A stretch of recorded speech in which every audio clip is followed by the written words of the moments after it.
My hottest take about millennials as a millennial is that one of the main reasons why there are so many like pervasive internet exclusively based stereotypes about millennials is because there is a major deficiency of like contemporary adulthood being portrayed in mainstream media, in TV shows and movies. There is a shocking lack of adults in their 30s and 40s just living as adults in 2024. And because of that, I feel like a lot of people think that the millennials that they remember from their childhood, maybe they don't realize that a lot of these YouTubers that they watched in 2010, who were like 23 at the time, were children's entertainers. Like those are not what millennials were like at the time, and they're certainly not what most millennials are like now, or frankly any that I've ever met. Like, obviously Hollywood has always had an ageism problem, but it feels like it's just been getting more egregious, and the cast are just getting younger and younger, and execs won't be happy until they have little babies in the lead roles.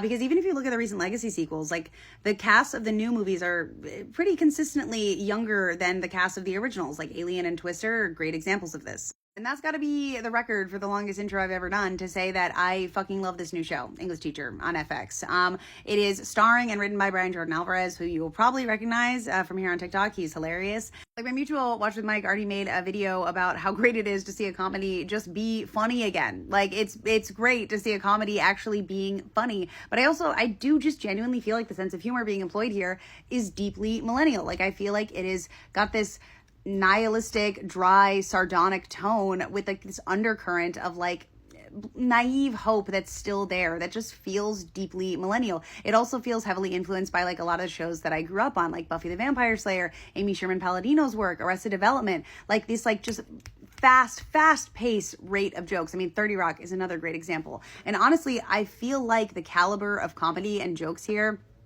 is up there with like Arrested Development and 30 Rock and like the greats. Like, this show is fucking hilarious. Trixie Mattel is in the second episode and she is so good.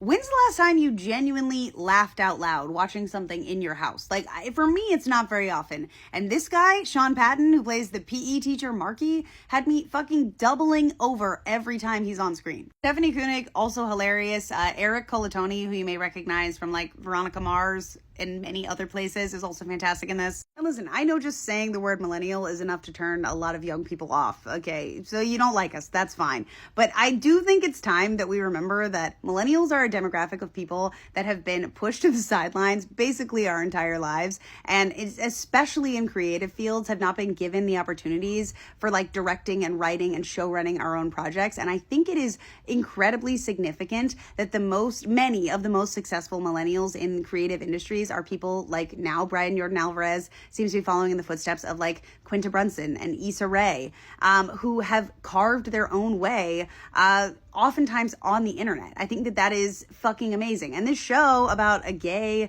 high school teacher dealing with all of the fucking insanity of what it takes to be a teacher in 2024, I feel like is fantastic. And I'm very, very excited that it speaks to just the adult contemporary experience. It's also just really fucking funny. Like, if you take nothing else from this video, just take that it's really hilarious. Don't read too much into like a Joss Whedon or Amy Sherman Palladino comparison. There's a lot of other things I could compare it to. Always Sunny. I haven't laughed this hard at a sitcom literally since Arrested Development. Like, I'm genuinely, it's really funny, okay?